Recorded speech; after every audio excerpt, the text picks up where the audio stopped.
Now, be nice, we have guests. I'm going to share a quick tirade. It's actually just part of our announcement. From this moment on, as you heard, we are officially the Global Center for Christ Consciousness. And it should be noted, we've been that off and on, here and there for a while. But it's just all the more official today. The sign's beautiful. Oh my God, the new sign out front, it's beautiful. But we've changed everything over. Paperwork, website, everything's kind of changed over. So that's really an amazing thing. But I look at the deeper meanings to things instead of just the linear facts.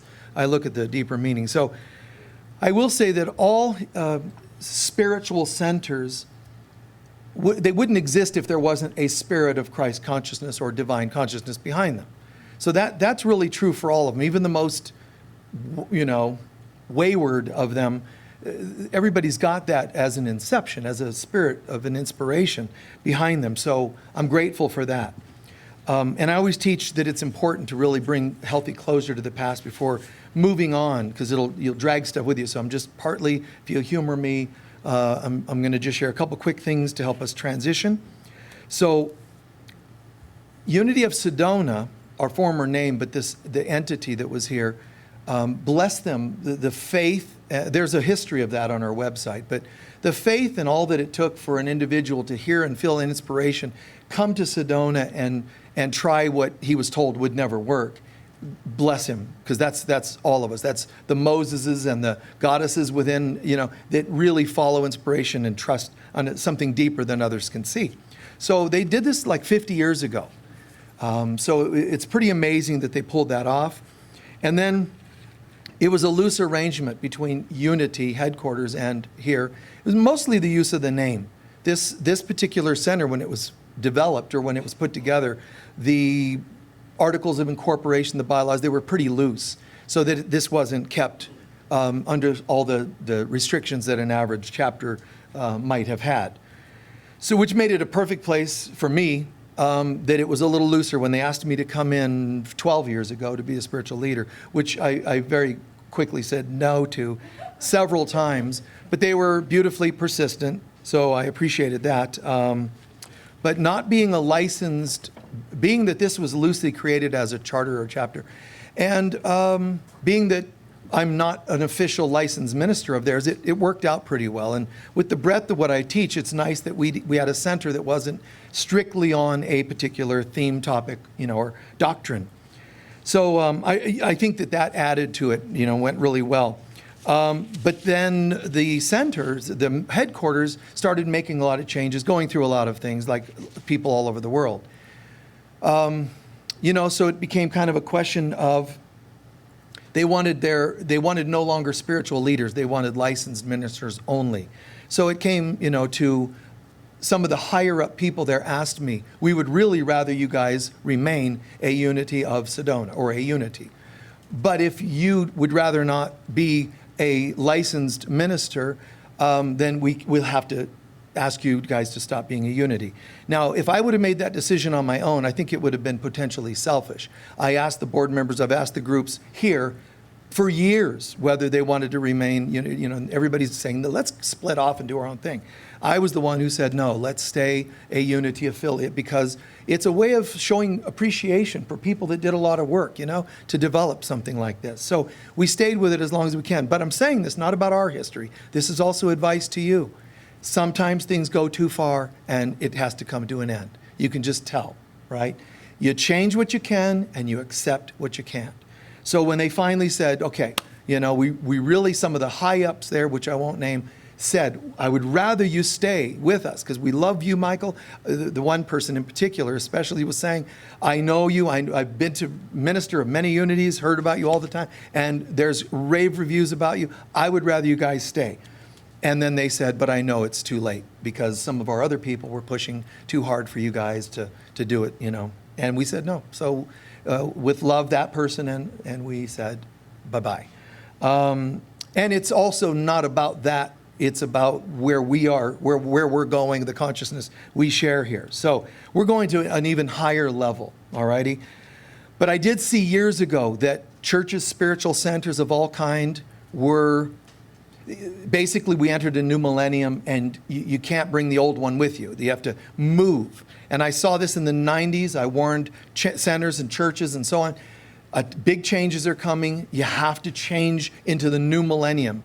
You have to sort of broaden consciousness, like open up that funnel to receive more directly spiritual, instead of, doing the old rituals and the old lectures, So I did warn about that, and a lot of people just couldn't make that transition, churches and companies and centers. So the universe started testing them. When they were going through a lot of their biggest tests, I would go on tour, and a lot of churches, centers, Unity, Science of Mind, and so on, would ask me to counsel them. It was the strangest thing. I would say, why aren't you talking to your headquarters? Well, they charge too much, or they're not available, or we tried them and it's not working.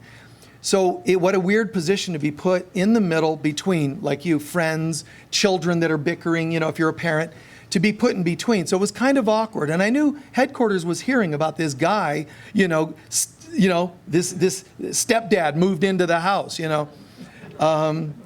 giving advice. And so I know that some feelings were hurt here and there, but some just loved, what I was doing. My point was to say, look, the old ways will not continue working.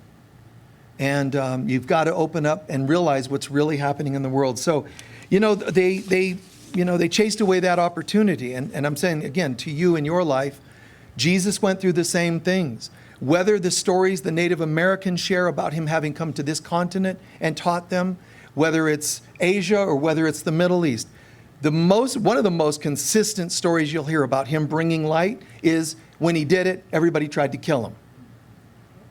I mean, that's consistent. The Pharisees hated him. The elders of all these tribes throughout the world, when they heard that what he was teaching was direct communion with God, you don't need to go through the same, guilts and shames and karma and all the old school dispensations, which are valid for the old days. But he was teaching something new, and they didn't like that. I mean, it kind of made them feel like they were being put out of work. Anyway, but rather than own this, people defend. That's how it is. If you're giving advice to a friend and they don't want to hear it, be careful. Because you're already being signed up to play the bad guy. So be careful. The last few things, I stopped touring. I basically have been to more spiritual centers than the ministers in those churches. I'm almost positive that I've been to more unities than most or any unity minister, and same with Science of Mind. I love that I've been invited all these places. I loved teaching, but I would always bring in contact with that, reconnect with God, and awaken Christ consciousness, and live it. That was always my primary principles. But I did have some of these centers say, you talk about God too much, you talk about Christ too much, and it was kind of odd. I thought, well, okay, let me instead stand up and give instructions on how to play bingo. I mean, how shallow do you want me to be? Well, that just wasn't going to work.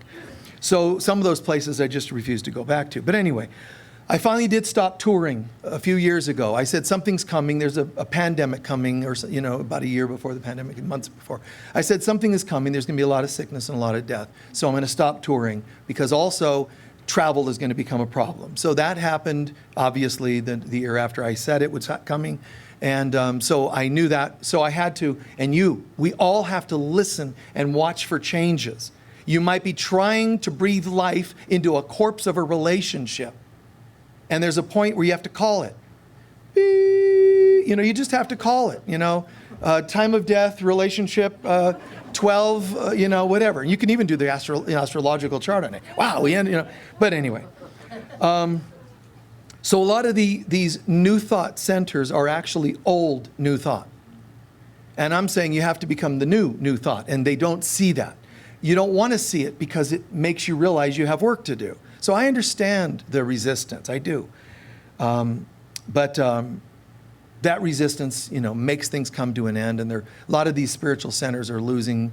They're not just centers, but I mean organizations. They're really losing a lot. And I'm not referring to one. I'm saying a lot of them.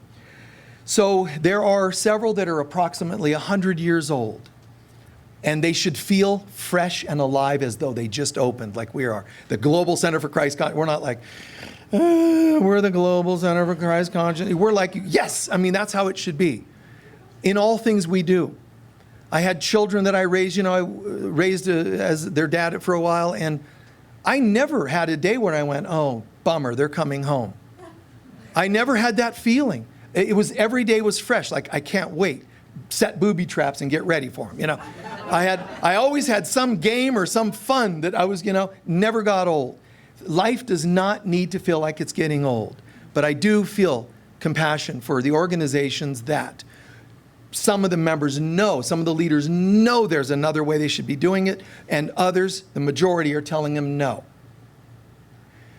That's where, in a household, a relationship, a business, a church, someone has to step up and say, if we're not going to make changes, I'm out of here. That's the way it is. And again, that's scary for some. So the last item or two, and I see how some of these are also people living out their past life patterns in old church consciousness. So I get that. We've had people here, board members in the past, that were really just old churchy kinds of people. I loved having them on the board and as members and attendees because they brought that devotionalism. I thought that was very cool. But there's a point where they can't breathe into the new. It's like, no, back here. And you play it a little bit. But these centers, I want to thank all of the teachers of the past. And I said there's a few that are 100 years old. Very few, do I believe, are still really high on Christ consciousness. I believe Yogananda's center, he said the highest thing you can attain is Christ consciousness. I believe many of his teachings and many of his followers are still staying with that Christ consciousness, but the organization has gone through hell.